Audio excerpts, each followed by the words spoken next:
can you please, so let me know in QA or in chat.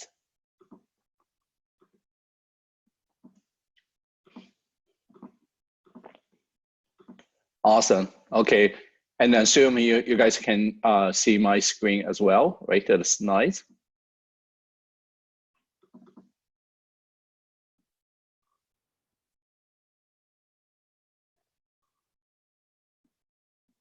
Okay, cool. Okay, all right. Let's get started. So resume. Okay. If you have any questions during the process, just let me know through the QA through chat. So I'll try to catch up your question as soon as possible. But so we will have a dedicated QA session in the middle and in the so in the end of the this session. But so we should have plenty of time to have to discuss any questions that if you have. But yeah, so now let's get started, and thank you for coming, particularly for such a particularly timing, and appreciate your time and appreciate your enthusiasm. Just before we get started, just a quick survey. So how many of you have successfully run the notebook we shared last week?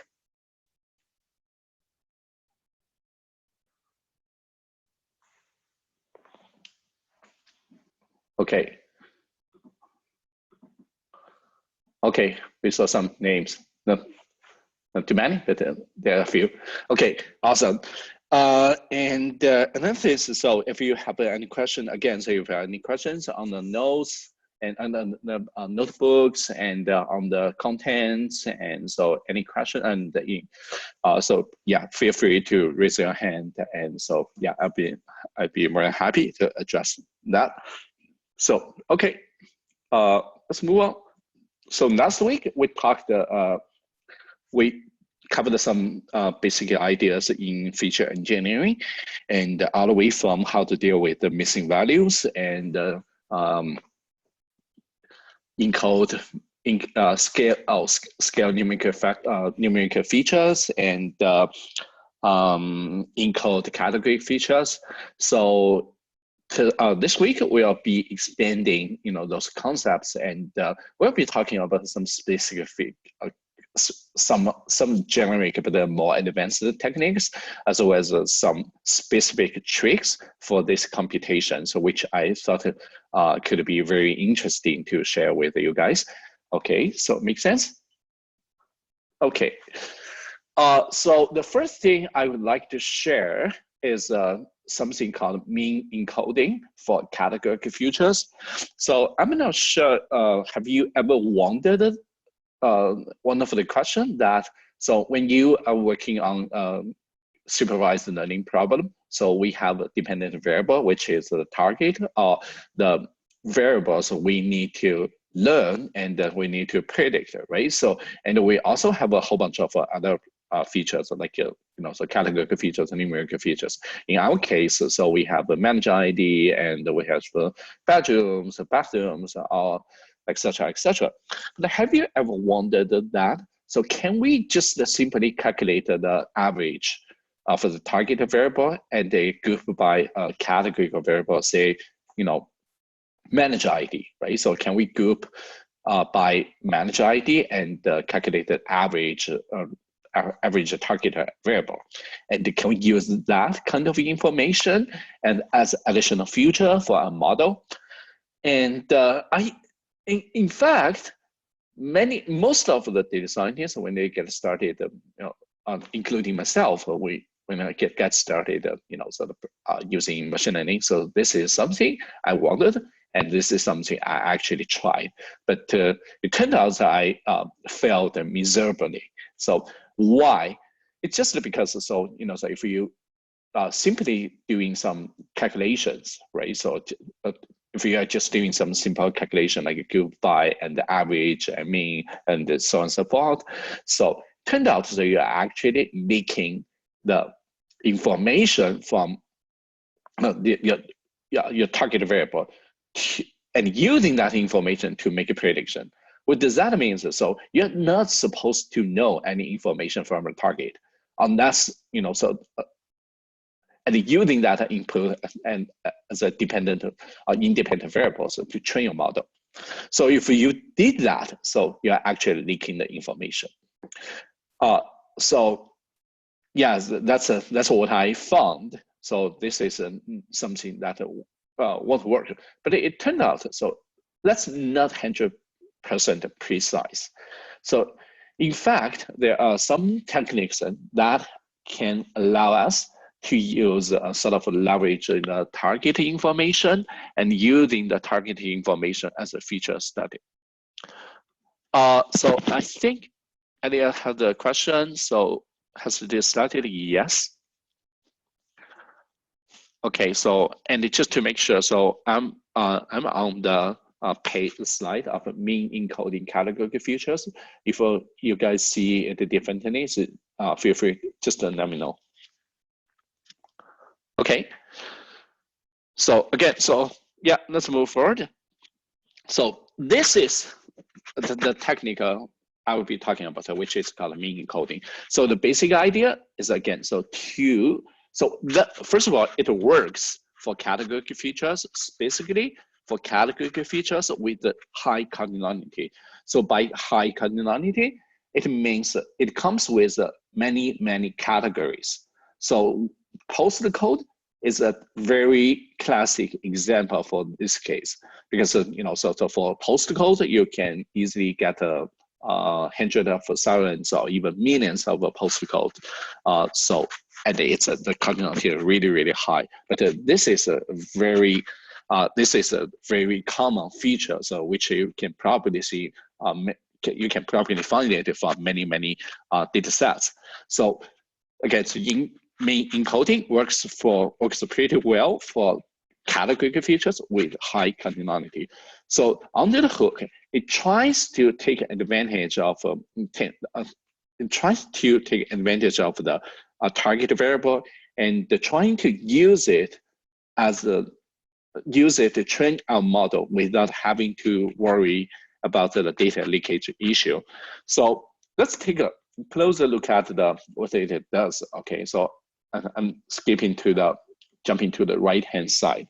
So suppose we are working on binary classification problem with a training data set where x-p is a postal code and y is the dependent variable.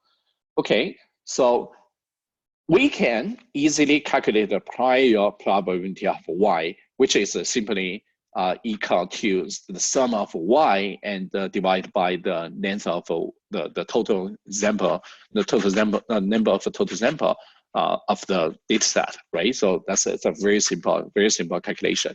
Okay, so that's a prior probability. And the next is so we can also calculate the posterior probability of y. So with the condition of for a given category. So what does that mean? So we can, and it's equivalent to a simple mathematical operation, which is we can calculate the mean of y and group it by the postal code, which serves as the posterior probability. And then, so this is tricky part. So we can encode postal code using a sort of encoded probability, which is in the format of we will introduce a variable called lambda. So we will be using lambda to control how much we want to use the posterior prior probability and how much we want to use the posterior probability. So we can use the lambda to control it, and the lambda is essentially equal to -1 divided by -1 plus a exponential and minus k. And so don't be confused by the formula. So and that's not my intention to explain the formula in detail. So, but essentially, so what you can think is, so when the cardinality is a very, when the number of cardinality is large, or a variable comes with many large number of categories. So we will tend to use posterior probability more. We will tend to use more posterior probability than using using less prior probability. But when the cardinality is small, say in case of a gender, right? So gender comes with 2 categories. So we will probably purely use the prior probability. Okay, so this is how we calculated the probability for the categorical feature. But that's just the very first step. But more importantly, we will be using a kind of a trick to make sure we won't leak the information. So what we'll be doing is that, so we will be dividing the data into, just give me a second. Sorry, I think I got something wrong with my keyboard. So just a second.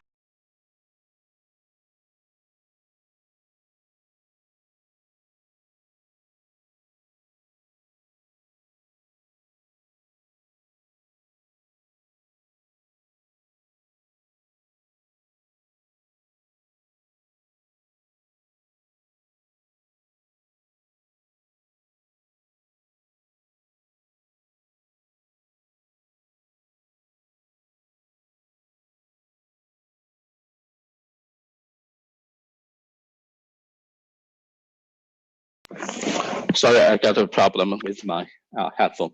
Okay, so what we're trying to, again, so the key technique here is to use a sort of out of fold scheme to avoid overfitting. What does that mean? So we will be using very similar techniques as what we would do for cross-validation. So we would split the data into k-fold, say 4 folds. Okay, so every time we will be using 75% of the data, and to calculate the prior probability and the posterior probability, and apply the formula on the 75% of the data, and using that information to encode the rest of the 25% of the data. And we will be repeating this process for 4 times. And by the end of the day, so we should be able to calculate the entire data set using this scheme, this technique. So in this way, we can sort of take advantage of the target information, and without being worried about the data leakage issue. So this is a so-called mean encoding scheme. So this is a very useful technique, and I've seen it being used by many Kaggle computations, and successfully being used by many Kaggle computations. I've also seen it being used by some production applications. So yeah, so this is a very useful scheme. So not only useful for Kaggle, but also useful for the actual product systems. So questions? Okay, let's move forward. So next, I'll be talking about another scheme, another technique to encode, to deal with text features. This is a very popular technique, and probably, so if you ever worked with any NLP, natural language processing problems, you probably find that you've probably have heard of this technique, which is called word embedding. This is I would say probably the most successful ideas for the next few years in NLP, and it's elegant. It's quite simple, straightforward, elegant, and very useful. Okay, so the idea is the word, essentially a word meaning is given by the words that frequently appear close by.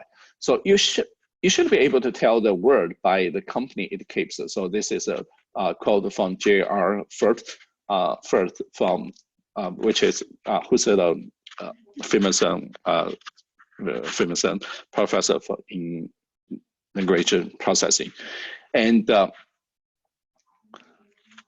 so the idea is so when we find a word appears W appears in text, its context is a set of words that appear nearby within a fixed size window. So if we take a look at the following example, so we see, okay, industry application. So in the center, we can see the word of deep learning. So, and we can find some words around it. For instance, we saw the first sentence says, industry applications of deep learning to large scale speech recognition, blah, blah, blah. And by looking at those sentences, we sort of have, even we covered the word of deep learning and masked the word of deep learning, which we will still be able to tell or make our guess on what we covered, right? Or what is masked. So without having to know the actual word in the center, right? So again, so the idea is, so if by any word, if we mask it, we should still be able to tell the meaning or guess it correctly by looking at the sentence, the words around it, by looking at very large corpus, right? So in here, so the word deep learning can be represented by the context words which are in the color of purple. So next. So therefore, we should be able to use many contexts for a word of W to build up a representation of a W. So how would we build that? So I won't be talking about a lot of in details, but so I would just show you the final result. So by the end of the day, so we will be having for any given word in a document, we will be able to we will be able to create a vector representation for each word. So by vector, I mean a set of numeric, a set of digits, right? So, and in that case, so we can, we can calculate the similarities between two words. So for instance, so if we have the vector representations for king and queen, and as well as a man and a woman. So we should be able to find something like, so if we do a mathematical operation by subtracting king to queen to king, we end up with the similar vectors between, so by subtracting woman to man.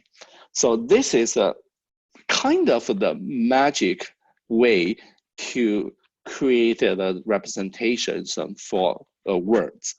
And so there are quite a few libraries to allow us to enable us to calculate the word representation. And in the meantime, so there are lots of pre-trained models which was trained with a very large corpus of, for instance, Wikipedia or Google News. So in this way, we can, so in that case, we can just download the pre-trained word embeddings and using that in word embedding to encode each word. And by encoding each word, we should be able to encode each sentences. And by the end of the day, we will end up with the vector representation for each sentences. So that's the whole idea.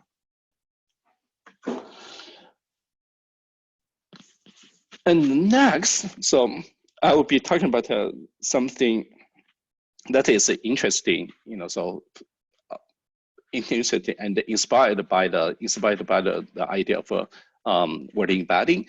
So we can actually extend usage not only for text, but also for other types of data, particularly for transactional data.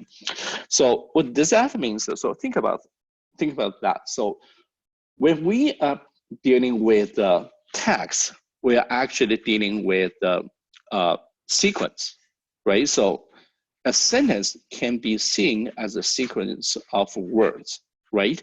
And in reality, we can see very similar types of data. For instance, credit card transactions, right? So if we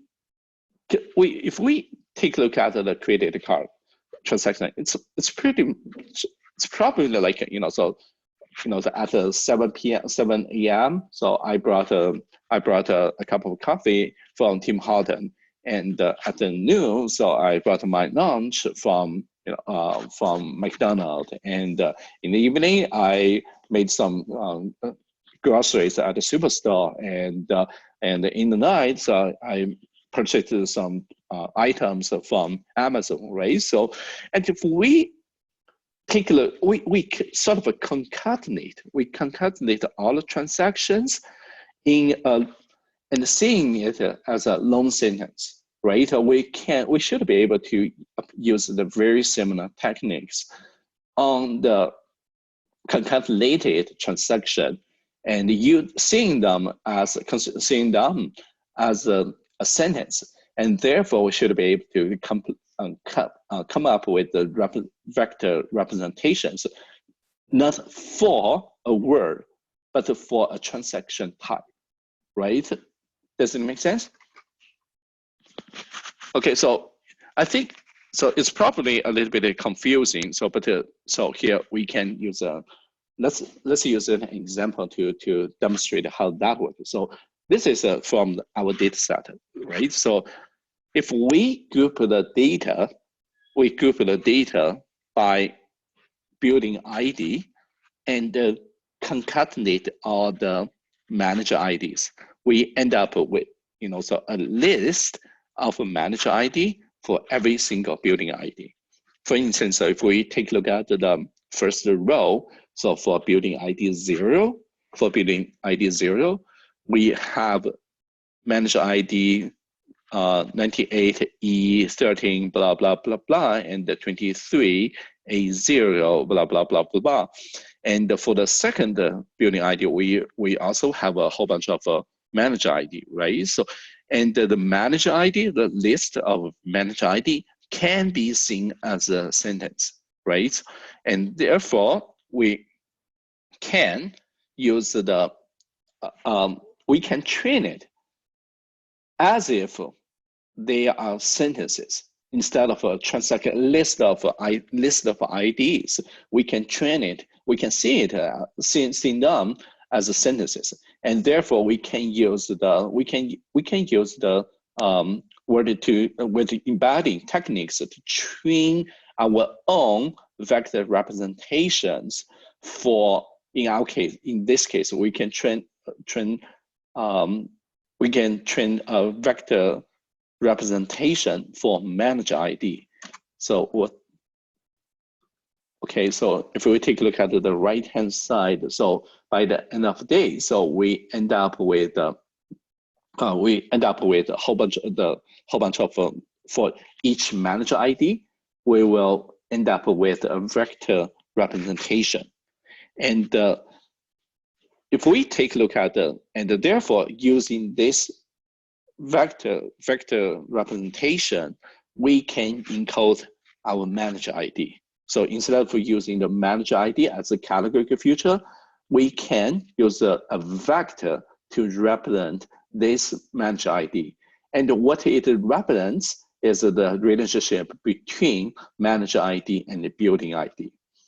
So this is another very useful and practical tricks, and extensively used by industry.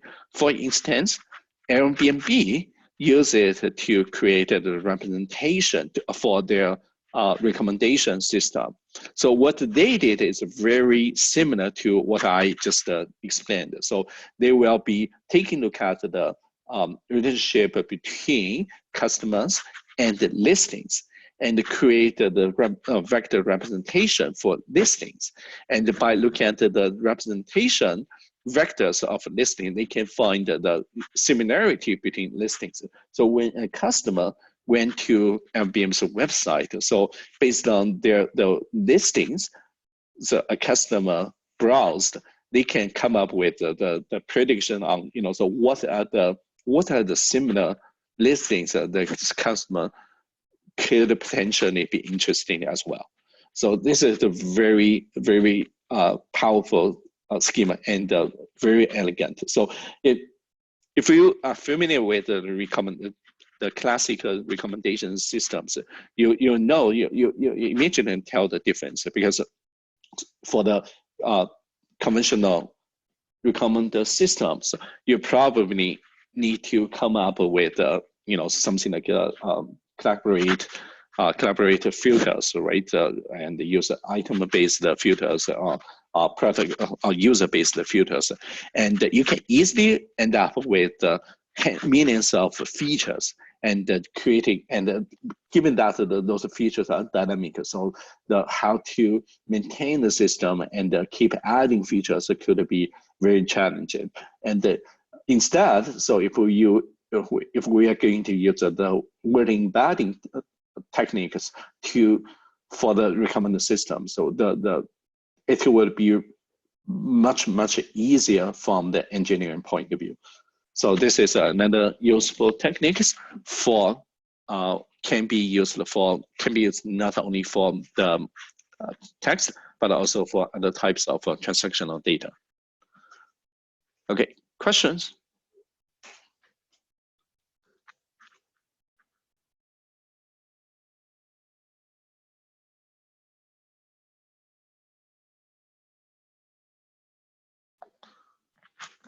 Okay.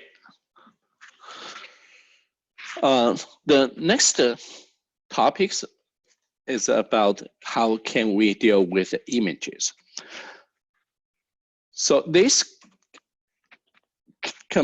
for this computation, every listing comes with a list of images, and but the images are not naive in a format that we can easily use. That can be easily used.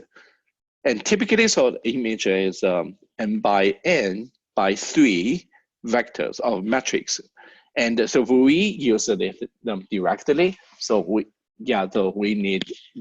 we just can't afford the computation power. So we need to find better ways to represent to extract the useful, meaningful features from images. So there are quite a few techniques to allow us to do that. Traditionally, so we probably would like to use some libraries such as OpenCV to extract the image attributes, such as size of the image, the dualness of the image, the whiteness of the colors, blurriness, uniformity, and those kind of classic image attributes. But in this computation, so I actually use the different ways to extract the image, to extract the image features. So there are some more advanced ones, but here we'll be talking about 2 techniques that can be used for this specifically for this computation. The first one is we can use a pre-trained convolutional neural network to extract the features. So the quickest way to do that is that we can download the pre-trained CNN models, and using those models to make predictions on what is this feature, what is the picture. And so in that case, you can find, okay, so it's probably like a television room, and with 0.28 probability to be a television room, and 0.163 probability for living room. And it can also provide information such as, okay, so this is an enclosed area, and no horizontal, and man-made, and glass. There are some glass, wood, reading, natural, glossy, those kind of features. So with that information, what can we do? So we can apply one-hot encodings on the predicted predicted image class, such as so this is television room and this is an image room. So we can so come up with features, many features that with one feature represent a television room, and then another feature represent a living room, and we will have 0.280 on television, the column of the television room, and having the value 0.163 on the feature of a living room. So, and in this way, we can convert the outputs from a pre-trained CNN models into features that can be used by the models we will be using for this computation. And the next thing is that we can also use the language processing techniques such as TF-IDF or word embedding, so you name it, on the image attributes such as enclosed area, no horizontal, man-made, glass, wood, reading, etc., and to encode those features. So this is one technique we can use for extracting the features from raw images. So the question, what does the image class 0.28 mean again? So this is the probability for the image to be a television room predicted by the pre-trained CNN model. Does it make sense?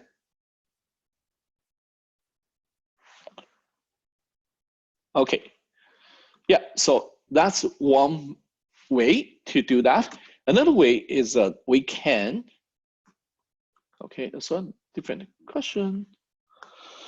So a question from Xiao Lei, will we have different features if we use a different pre-trained CNN?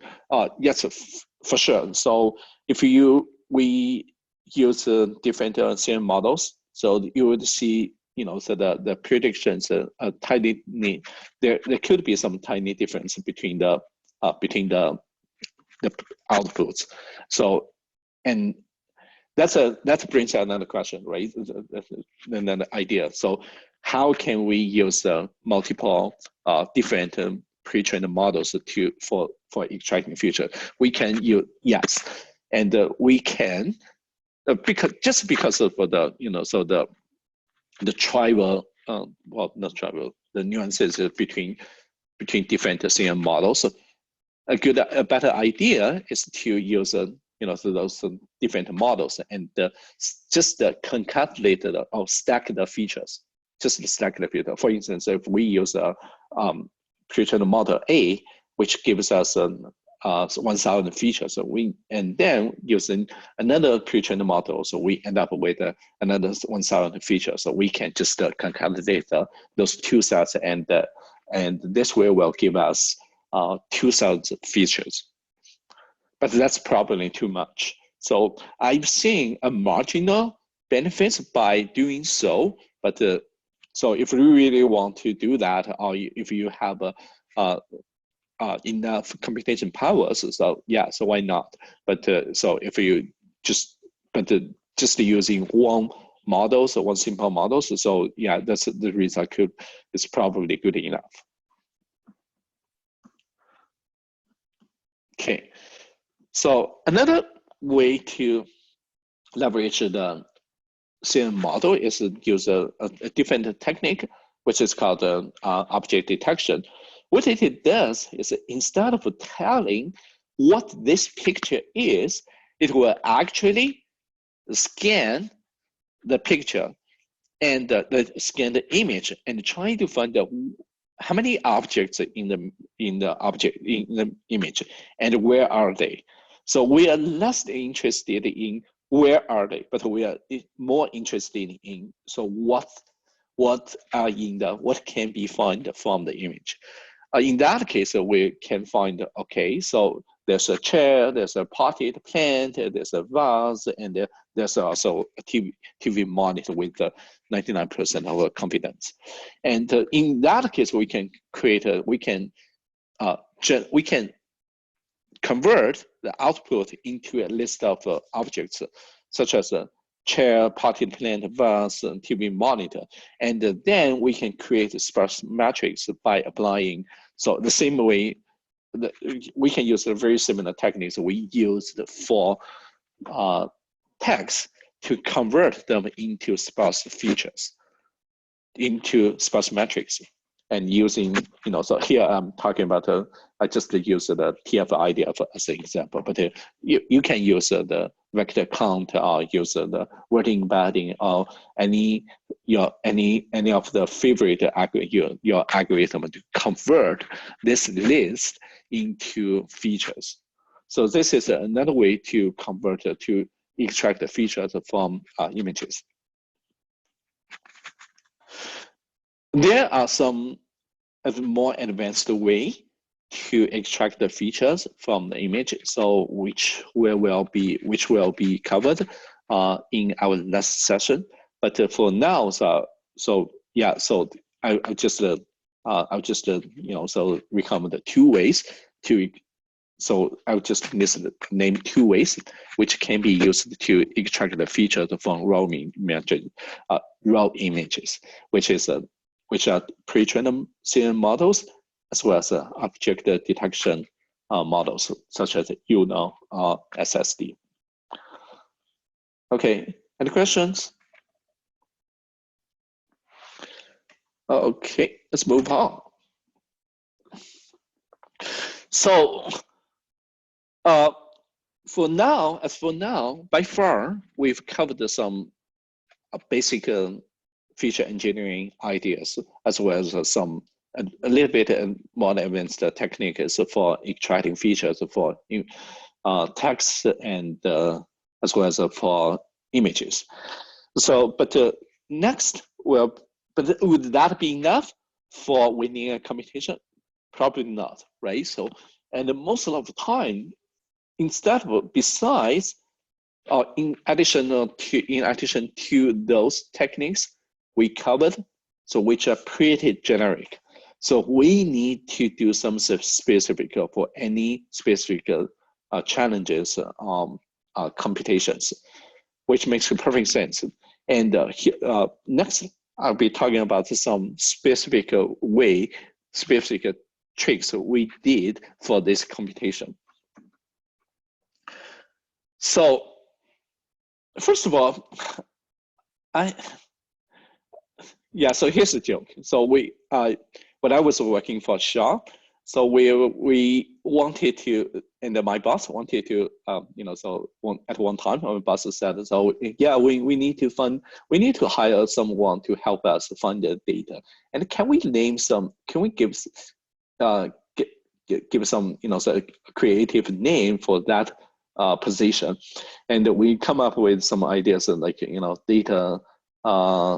data acquisition analyst, and the data specialist, and data detective, and data smuggler, and as well as a data forensic. And so it's pretty much like, so when we were to analyze data, we need to dive deep into the data, and sometimes we need to do by taking closer look at the data, we literally mean we need to take a very, very close look at the data. And that brings to another question. So how can we do that? What kind of things? So, what kind of analysis as a data scientist you will be doing? So for this, I would like to use this computation. That's why I wanted to use this computation to explain, right? Okay, data policy, yes. Anyway, so I would like to use this again. So use this computation to explain, to sort of show how I would approach a problem. So in this case, so during the computation, we find there's because this is a computation hosted by both Two Sigma, and Rent Hub. And so I did, during this competition, I did some research and I went to Rent Hub's website, and I find there's a page talking about something called hopscore. Here's the definition of a hopscore. Hopscore is a proprietary algorithm that sorts and ranks all apartment listings on our site based on the set of different factors. These factors fall into three categories. So does that ring a bell? So to me, my assumption is that what we are working with, the interest level, is sort of a result of the transformation from hopscore, right? So because this is something really similar to the interest level we are working with, which is our target variable. So that immediately caught my eyes. And when I started to read it, I realized, okay, so it talks about three major categories, right? Listing qualities, manager performance, listing freshness. And from the website, we can find more details. So we can find more details about, so how we use those information. We use this information to calculate the hopscore. And so therefore, using that information, I just come up with a matrix and with the features, with the with the column as the features provided to us. And and I also put some arbitrary importance falling into the three categories. And using, well, so you don't have to read it through, and you don't have to, to dive into the metrics. It's just, so based on my arbitrary assumptions.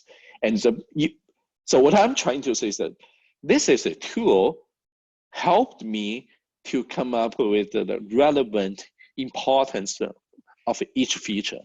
And what is that? Why this is useful? Because I have limited time and resources to work on this challenge. I need to understand, so what could be the most promising direction for me to move forward, right? And using this, the information I searched from the website, so I immediately, come up with some strategy on, so what is the priority of the features. And so therefore, it allowed me to be more focused on what I need to be working on from the feature engineering point of view. So I would just skip off the process for analyzing the factors and coming up with the features. But I would be focused on two key findings. First of all, manager seems to be the most important factor among all the features provided to us. Remember when I remember during last week, I mentioned that when looking at the data, my first thought was that price was probably the most important factor. But it turned out to be that manager was actually the most important feature out of all the original features. So why? So if you take a look at the matrix, you probably find the manager relates to every single categories. So it relates to listing quality, because for a good manager, they may be very good at writing some descriptions and providing some beautiful photos and so on and so forth. And it for sure relates to manager performance. And it also potentially correlates to the listing freshness, because if for a diligent manager, he or she will probably get the listings updated on a regular basis, right? So therefore, looking at the metrics, it made me think the manager seems to be the most important factor. So, and for the next little while, I spent a lot of time, quite a lot of time on exploring different possibilities to take advantage to come up with features around manager. So this is one key finding, and the next key finding is probably more interesting. So in my opinion, so during the course, I find, particularly by reading the listing freshness, I realized that one apartment can be found from the data sets, can be listed for multiple times with different listing IDs. What does that mean? So let's say if you are a manager, you uploaded, you created a listing, and after a few days, so nobody, got touch with you and got a hold of you, and so showed their interest. So so over time, the freshness of your listing get decayed. So therefore, you would see, okay, so your rank dropped to the page 10 or page 20, so which is not good, right? So and therefore you paid RentHub and with some credits, and therefore you can move your you can update your listing freshness and move the listing from page 10 to page 1. Okay, so that's what typically a manager would do over time for decade for outdated listings. So in that case, so even you are working with so even this is the same apartment, but the listing ID could be different. The listing ID could be different. You would probably have different listing IDs, which makes it difficult to find. Okay, so what are the actual ID for an apartment? Why is this important?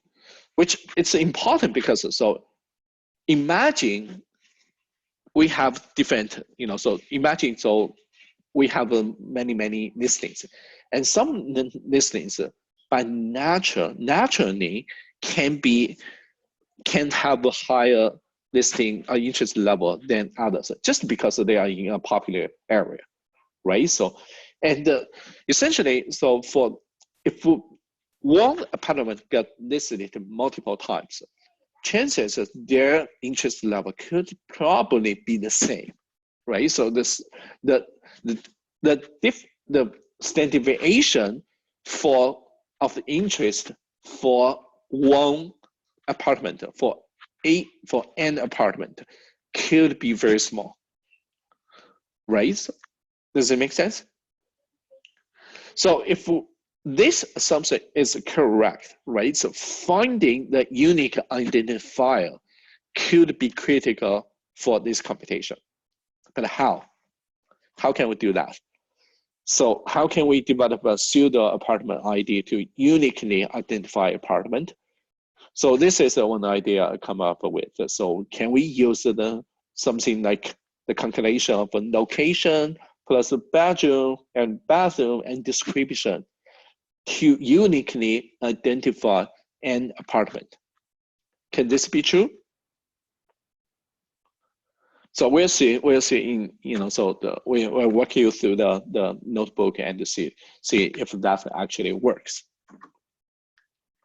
But so these are the two key findings during my analysis on the hopscore. Okay, so next, so how can we actually hack the hopscore? Here are some ideas. So we can come up, based on the listing quality, so we can come up with features such as how many percentage of what is the percentage of uppercase words in the description, and how many numbers of special signs in a description, and how many HTML tags. Why HTML tags matter? It's because for an organized manager, he or she probably want to put the description in a bullet, in a list of bullets, manner, right? So actually it turned out RedHub allows you to do that by putting some embedded HTML tags in the description. So another thing is, is there any phone numbers and any email address in the listings, which could be other indicators for listing quality. And another feature is a street address, the same as the display address, which is purely from the observation of the rules of hopscore, because it specifically tells that. So if you decide to allow the end user to see a more detailed address, which is considered as a good quality. So in other words, it's your choice. You can, from the privacy point of view, you can hide your address or make it obscured, but that will decrease the listing quality, right? So therefore, if we see the listed street address is same as the display address, so which means, okay, it's probably a good quality. And another one is listing freshness. So, which goes back to the questions, how can we come up with the pseudo apartment ID? So let's say if we successfully come up with a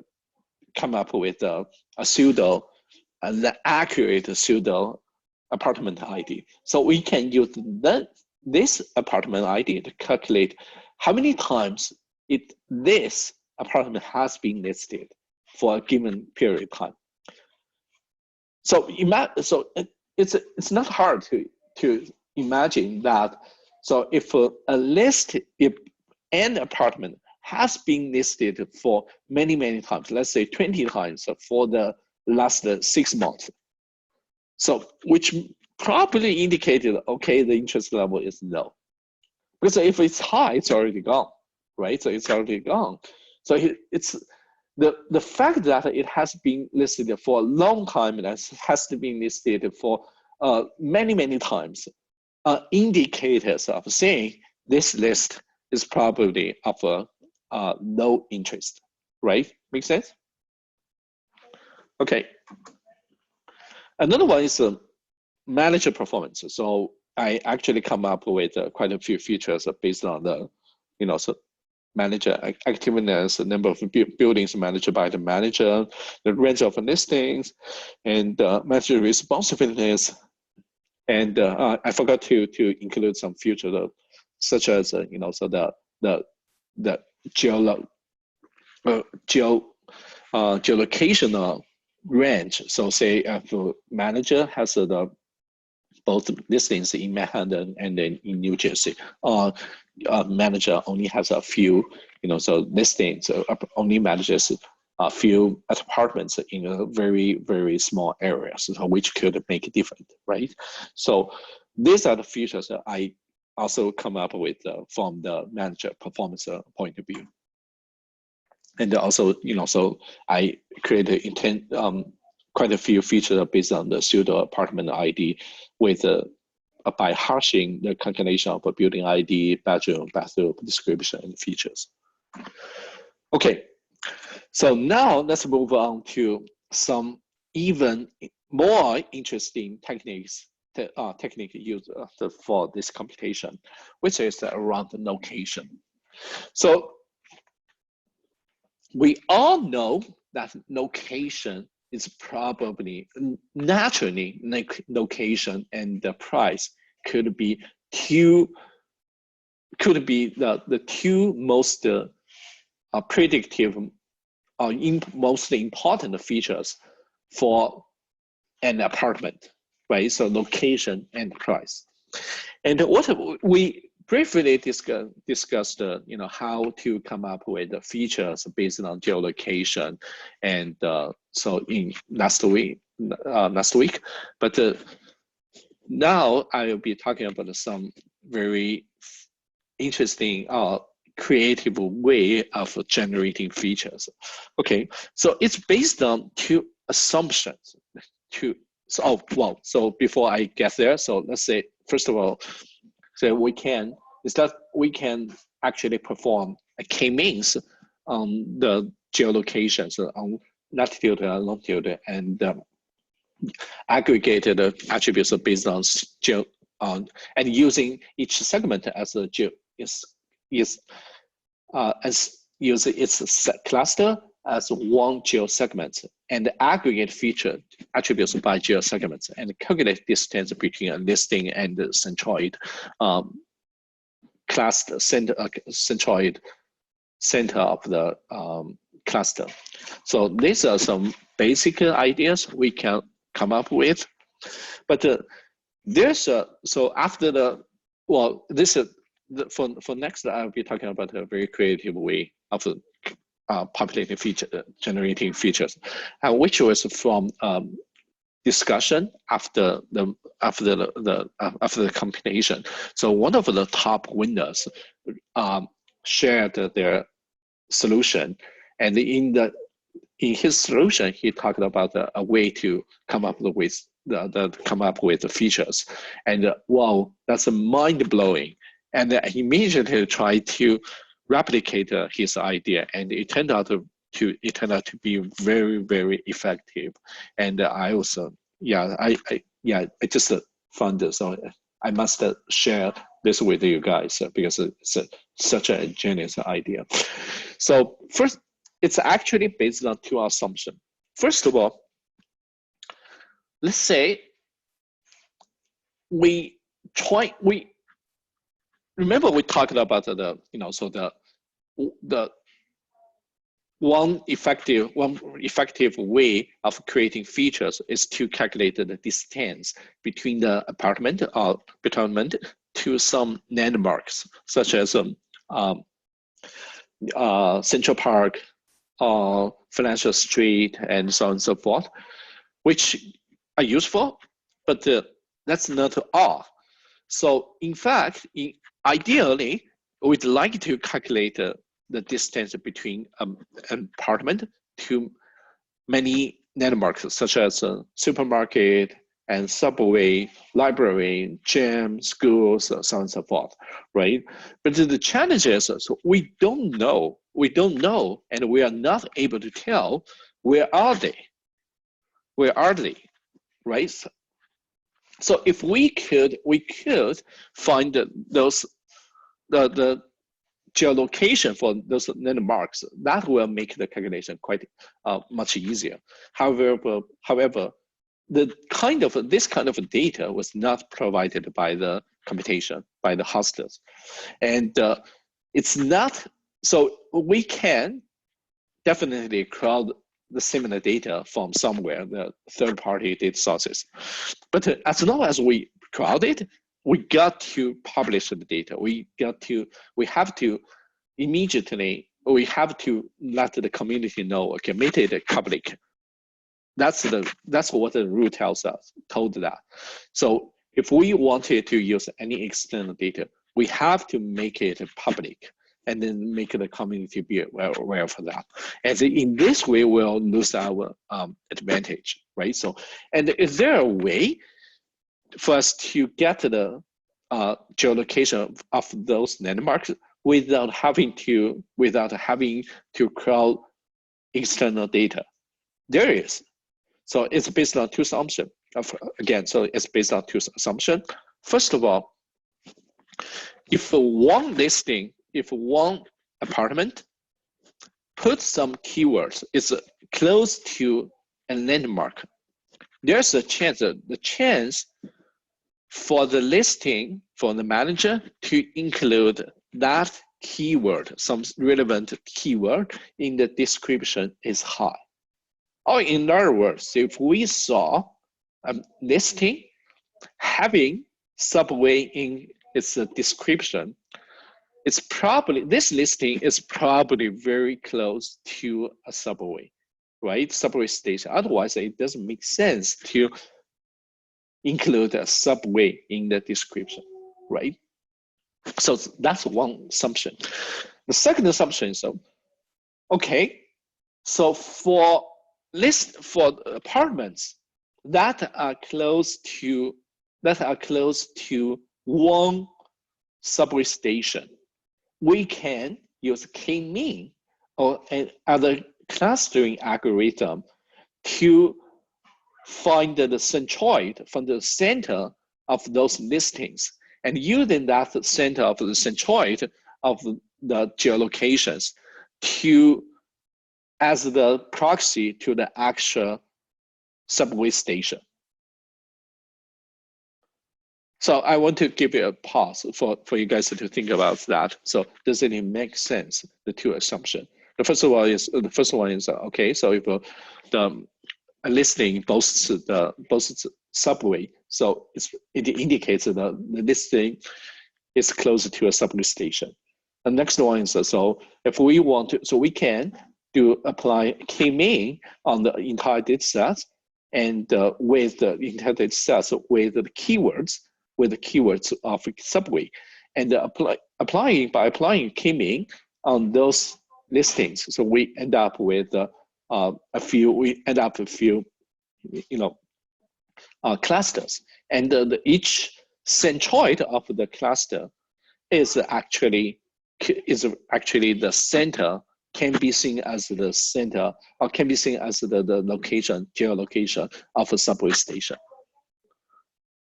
So with that based on the two assumptions, what we did is, so first of all, let's say if we are going to find out the subway station, all the locations for all the subway stations, the first step is to apply filter to query to include all the listings with subway in their description.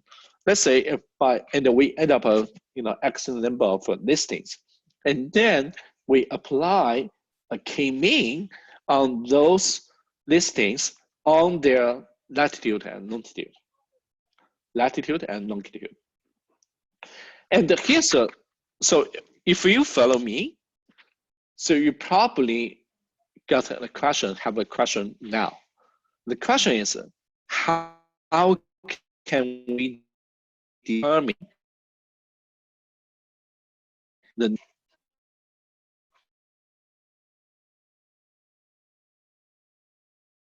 what is appropriate?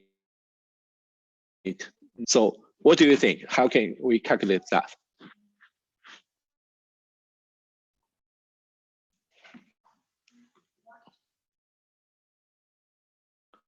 And can any of you come up with an idea of have any thought on how to estimate the number for k for this case?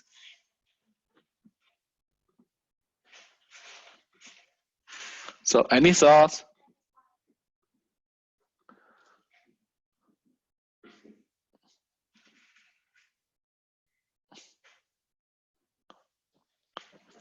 Oh, sorry. Okay. Yeah, I did see some Zoom's message saying, so your internet connection is not stable. So I would repeat my question.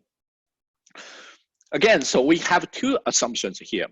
First of all, if we saw a keyword such as subway in a listings description, we would assume this listing or this apartment is close to a subway station.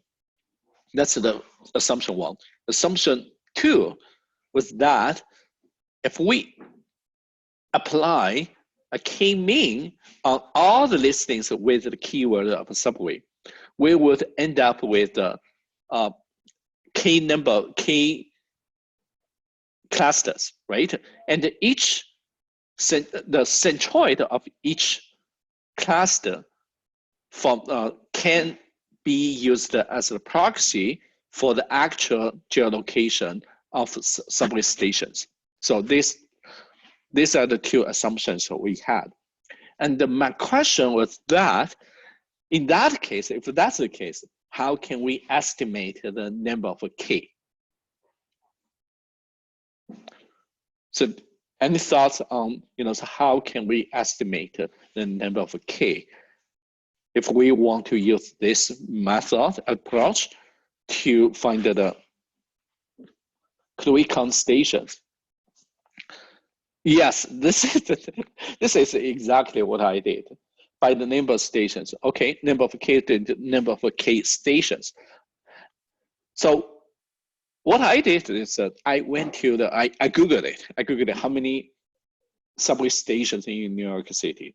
I end up with the numbers. Let's say, I forgot the exact number, but let's say the number is 250. Let's say the number is 250. So, but can we just use the 250 as the number? Probably not, because we don't know, so the coverage, there might be some off, right? So there might be some, so the noises and, so the data quality issues, and we don't know if the data set covers the entire New York City or so forth, right? So there are lots of lots of things could make it so not that useful. But let's say if we were to use the 250 could be a good starting point, right? So, but how can we do? How can we actually find out the best number of K, right? So we can actually train a model using different K, right? So what did I mean is, so okay, so let's use the 250 as the K, right? So we apply this, we using 250 as a K, we can come up with, we apply this algorithm on the data sets. We end up with 250 features. The 250 features means, so the distance to those 250 clusters or to the 250 subway stations, assuming there are 250 subway stations, right? So, and using by adding the 250 features into the model, so we do the cross-validation, and we end up with a cross-validation score, right? And we can do the same thing by testing out different numbers, like let's say 300 or 200 or 245. 245, so on so forth. We can easily come up with a loop to test out a wide range of a possible case, and to see which one give us the best cross-validation. Therefore, we can use that algorithm. We can use that so the number of K as for our solution, right? So this is sort of how we so if we're facing some uncertainties, how can we leverage our knowledge and leverage what the different tools we have in our pocket to come up with so a practical solution. So this is so the idea is not so what I'm trying to convey is not only the algorithm itself, but more about so when working with a problem, how can we so leverage the knowledge we have, leverage tools we have in our pocket, and do some creative jobs. So this is what I'm trying to convey. But it turned out that this approach or this algorithm is very, very effective. It boosted the performance by quite a bit. So, and it's not very hard. It sounds a little bit complicated, but it's not very hard to implement. So yeah, so this is another trick. So I want to share with you guys. So You think that's all, but it turned out so we have a last feature. We have the last feature, which is the last list, but the best features we could find we could come up with in these computations, in this computer. But unfortunately, it was not developed by me. It was actually found simultaneously by quite a few folks. Quite a few Kagglers during the computation, and one of them generously shared it with the community. So yeah, so therefore we everybody used that feature to boost their performance. So on and so forth. But what I'm trying to say, so I will just walk you through what this magic features is. And I will read some questions on what is your thought on why it's so magic. It's so magic, okay? So the feature, so magic feature of data leakage, very common topic in both CAD computation and real-world projects. Nevertheless, magic feature hunting, it's just a part of a game. So I've seen probably for every single calculus competition, there are one or two sort of magic features. You can probably find one or two magic features, which could be a game changer, right? But finding it is very challenging. It turned out so in this computation, a magic feature was discovered by Grandmaster. So he chose to share with the community, and everybody can use it for the computation. So the magic feature is quite simple. It was the 10th step of the listing photos, images. I paused it again, so I paused it to let you guys think about why this is magic. But let me see how powerful it is. I have a slide to show the absolute difference. But so here's just to give you some ideas on how powerful it is. So if no one has ever identified this magic feature, and just some lucky guy found it, and before finding the magic feature, his or her solution could have ranked a bronze medal in this computation. But with that magic feature, so he or she can easily get a gold medal. It is that powerful, and it is that magic. So, but how and why? Can any of you share your thoughts on how and why this is a magic feature?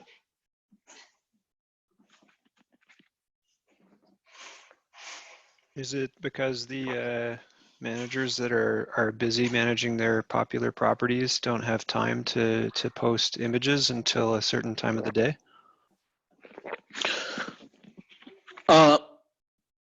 That's a very good guess, but I have a different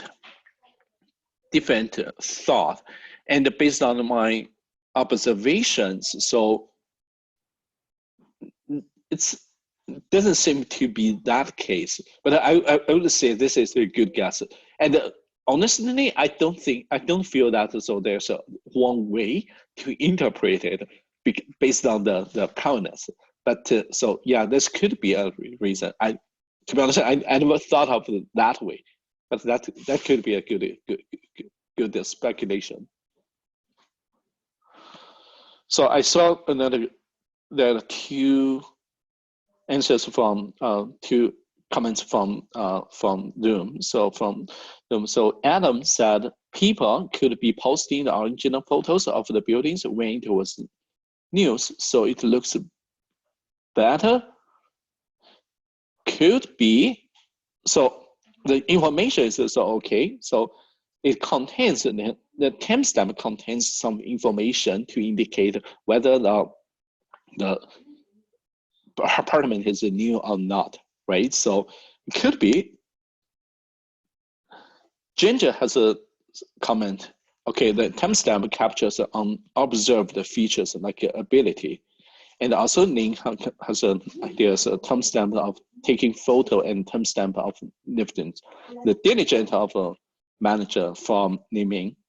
And Ning's just wondering if we will get the presentation materials. So yes, we will. We will be posting sending out the slides after the session. But yeah, all makes sense to me.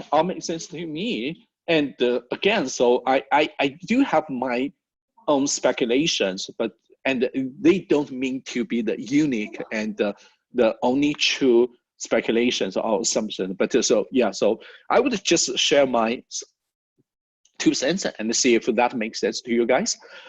Okay, first of all, it provides additional temporal information. So what does that mean? So okay, let's say we did try to we made a attempt to come up to create a feature as the pseudo apartment ID, right? So which you can see from my previous slide. But the problem is, so the data set only contains a certain period of time of data, So imagine, so let's say if an apartment was originally posted many, long time ago, right? So out of the range of data set provided to us. So the calculation of how long and how many times apartment have been listed could not be not that accurate, right? But by associating, so the timestamp to the apartment ID, we can somehow articulate, so how many more accurately articulate how long an apartment has been listed ever. So that's one assumption or one speculation. But a more important one, and I thought, just in my opinion, could make more sense, is that, so it's actually the most accurate fingerprint for an apartment. So remember we talked about, so using the concatenation of a building ID and the bathroom descriptions and features as the proxy for the pseudo apartment ID. But there are many edging scenarios. That approach could be incorrect, right? For instance, so what if the manager decided to tweak a little bit on the description, right? Putting some, price reduced and things like that. So in that case, so we would see them still be two different, so the listings, right? But from what I observed after the computation, so people tend to, because it's easier to modify the description and modify the attributes, but taking photos, particularly taking a full set of photos, so which probably require require a professional photographer to so you probably spend additional monies on so hiring a photographer to take those photos, so which makes it hard to change the photos, right? So, and if you want to repost the photo, you probably just use the same photos. And if we saw so the same, so and it turned out, so it would be the probability for two photos to have the same timestamp is very, very small, right? So it's very hard for two pictures to be taken at the same time. And essentially, so the timestamp can be used to uniquely identify the actual apartment.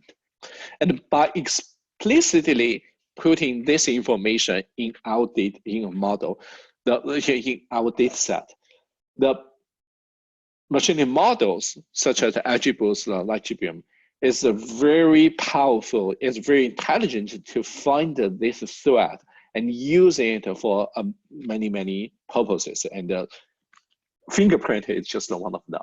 So this is just my speculation. These two are speculations. I'm not sure if they make sense to you guys, but again, so this didn't mean to be the only speculation. But so we sort of, for the takeaway from that is actually there are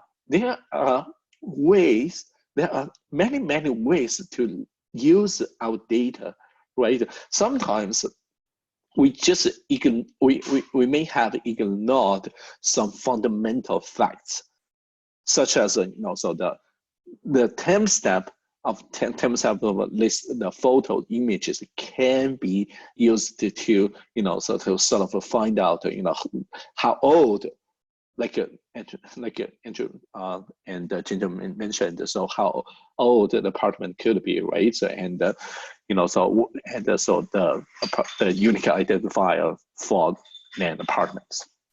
So yeah, that's pretty much what I have today from the for advanced feature engineering.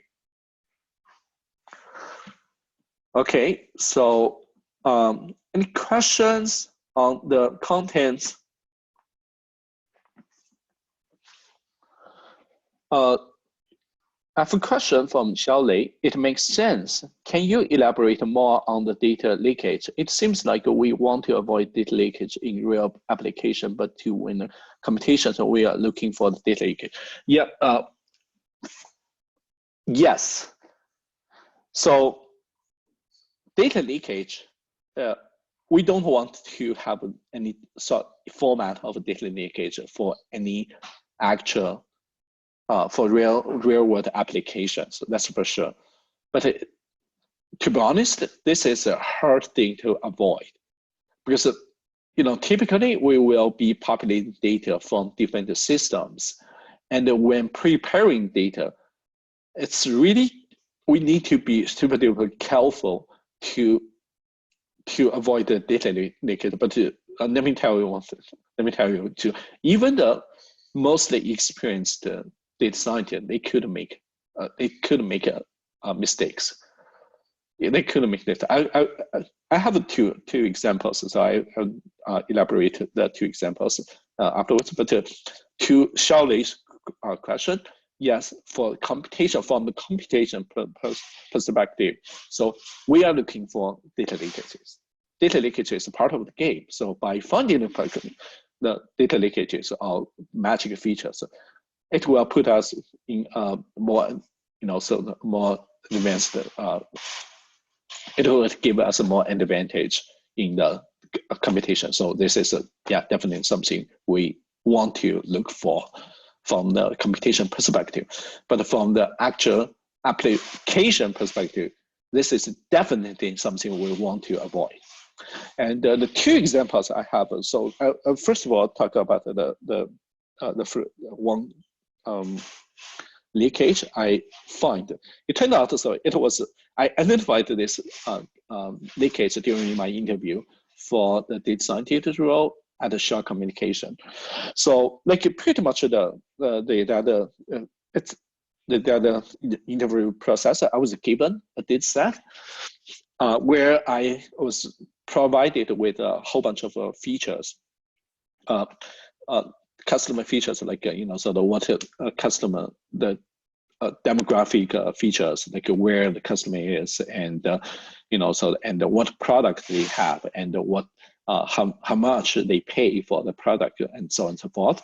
And I was supposed to develop a model to predict the so the probability of disconnecting.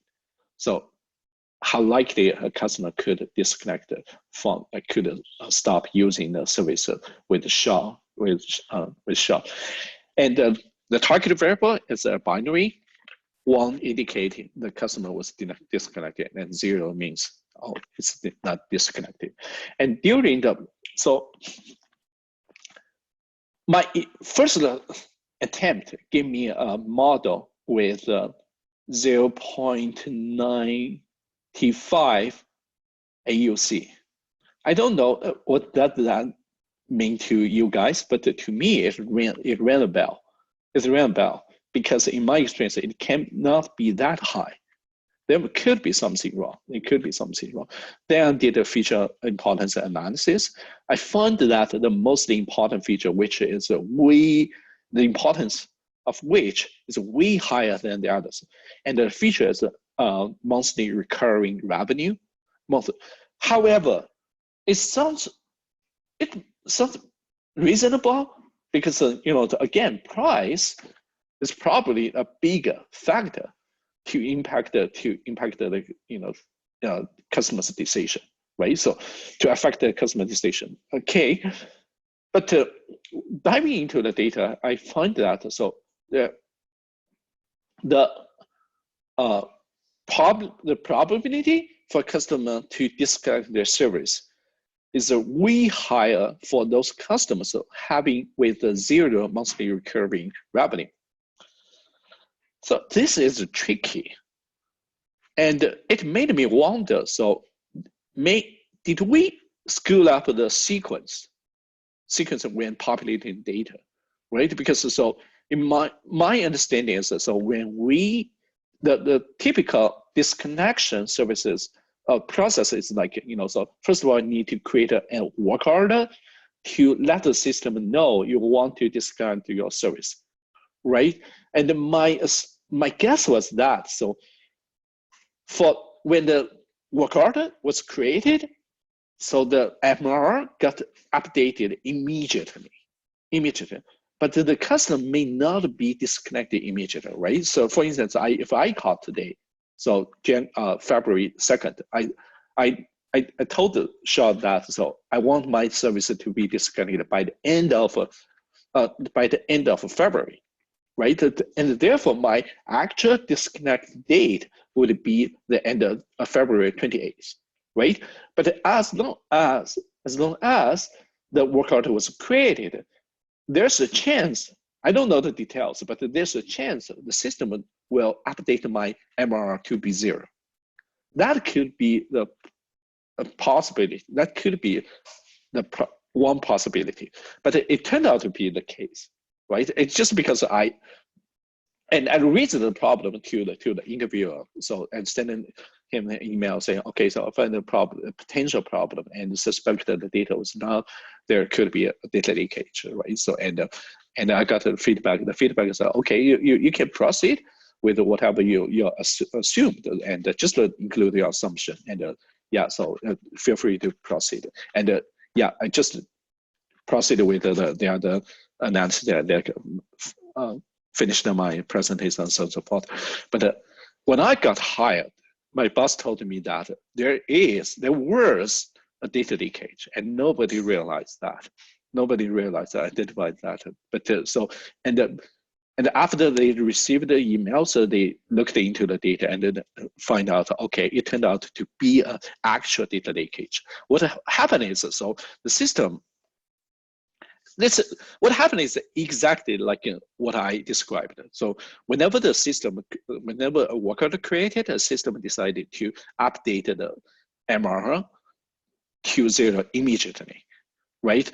And by seeing, but in the meantime, an actual disconnect data could be a later time, right? So, and in that case, so you've already updated the MRR from the actual value to 0, but the customer will be disconnected. you disconnect it in the near future. So that is a data leakage. So no one intentionally introduced the leakage to the data, but it's just so that some tiny little thing that could make it could make it as a data leakage. So the solution is that the mitigation was that they changed the business rule instead of using whenever they saw a change on the MRR, particularly from the actual value to 0, right? They would mark the customer immediately as a disconnect, despite the disconnection date could be a future time, could be a future date, but they will be updating the dependent variable to 0 or to 1 immediately. So that's using the actual the MRR before the disconnection work order as the MRR for the predictive model, because we would like to use what we want to use is using the customer's current information to predict what they will be doing, not based on the customer's action of disconnection and using that information to predict whether or not they will be disconnecting their service. That doesn't make sense, right? So that's just one example of the data leakage. So I don't know we have time for the second case, but yeah, so let's just move on. And if we still have time, I'll be talking about another case, another use case. But okay, so so the last slide I have is a sort of I created a chart to demonstrate the the progress of different feature engineering. So for instance, the first column is the feature engineering. What kind of type of feature engineering? The second column is the cross-validation log loss. And third one is by using all the feature engineering up to a specific row. So what we would have ranked in this computation. So what it means is, so for instance, if we use all the basic feature engineering we covered in last week's session, we would have ranked top 25% in this computation. And by adding targeting encoding, we would have ranked the top 24 and so on and so forth. And those are the biggest chunk of features that give me the biggest boost in this computation. But even within each category, there are so many works. There are many works, and as you can see, the biggest boost occurred with the magic features. So all the way, so it gives us a boost from 20%, top 20% to top 10%. So, and in other words, so with the feature engineering, we have covered. So we could have ranked the top 10% in this computation. Okay, so next I'll just quickly walk you through the notebook. Okay, can you see the notebook? Let me know if you can see the notebook. Okay, awesome. The first few, if we take a look at, so the left-hand side is sort of a contents and index. So you can click it, and which will point you to the specific session. And we can start from here. I don't know why it didn't jump to the, didn't work. It's not working, but I can manually scroll it. So the first part of the notebook is identical to last week's. So the difference starting from here, I would say, so categorical features of mean encoding. So and here's the code for mean encoding, and we just come up with baselines for comparison using like GBM, which is a different algorithm for from attributes. And the reason I choose to use like GBM for demonstration was because the like GBM is way faster, so 4 to 7 times faster than attributes. So that saves me sometimes for finishing up the notebook. One thing I didn't mention in the presentation was that actually including the listening ID as a feature for this computation, which is a little bit bizarre. So because typically we don't want to use any identifier, particularly the row identifier, for this, but in this computation it makes sense because here's the example of here's the visualization of the relationship between listening ID and created time. As you can see, there are some strips which indicates, okay, there are so different patterns between typically. So the listening ID is linear correlated to the created time, but given that you'll see some strips here, which may indicate so the different systems. So my guess was that from the parallel computing perspective, for our distributed system point of view, right? So you probably want to create a sequence for a subsystem, and for using another sequence, and for the system to automatically generate the IDs, for instance, the listening ID. But they could embed with some so the information for the geolocation variance and so on, which I didn't know. But based on the observation, I decided to include the listening idea, which turned out to have a little bit so the benefits to the solution.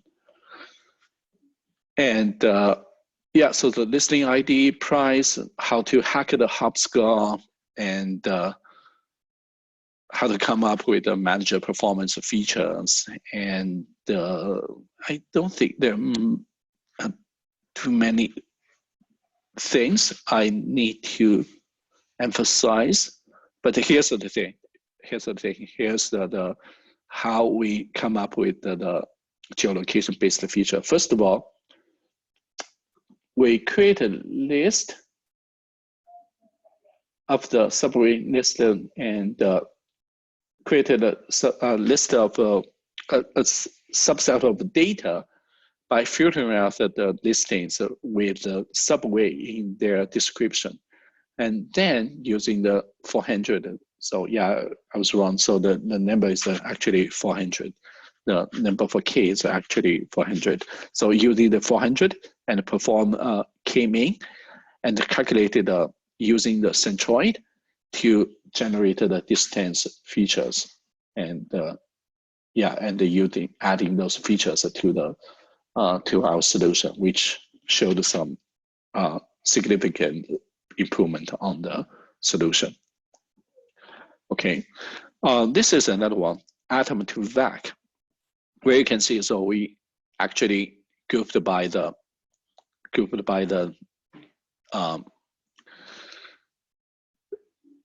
building IDs by manager ID, and applied the fast text, which is the algorithm to generate a word embedding. But here I was using it to generate embeddings or vector representations for manager IDs instead of a word, and using that embedded features and taking them into the model, which gave me a little bit of boost, not very significant, but so it did help.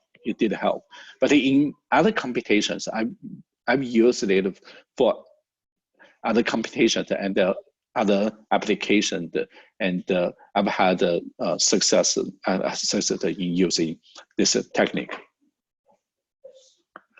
Okay, I don't think there are lots of things here. Oh, the last one is how to use a word embedding, how to use a word embedding to encode the text features. So I just put it as an option because so in this case, in this specific computations, word embedding, it turned out so word embedding didn't work as well as the simple ones like the TF-IDF and even vector content, token content.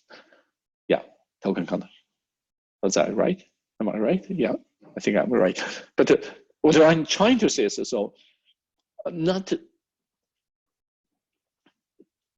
it doesn't necessarily for more sophisticated or more advanced algorithm or approaches to work better than simpler ones and the naive ones.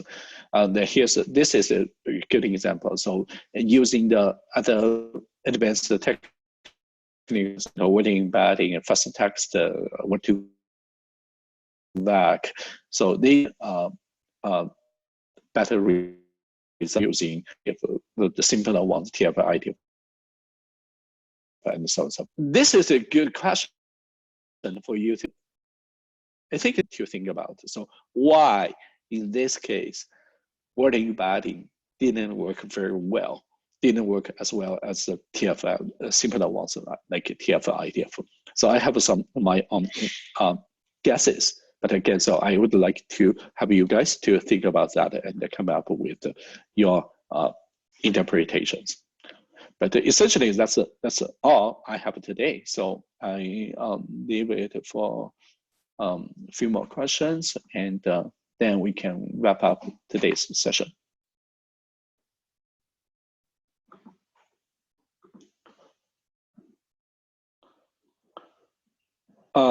Just one quick note. So we will be sending out the link to this notebook as well as the today's slides to every one of you. So after the session, you should get that afterwards. Yeah, thank you for all. Okay, if there's no question, we'll just wrap up today's session, and we'll be seeing you next week. And for next week, we will be talking about how to tune models, how to tune hyperparameters models. So we'll be using XGBoost and LightGBM as examples to walk through some of the ideas. Yeah, thanks. Thank you. Bye. Thank you.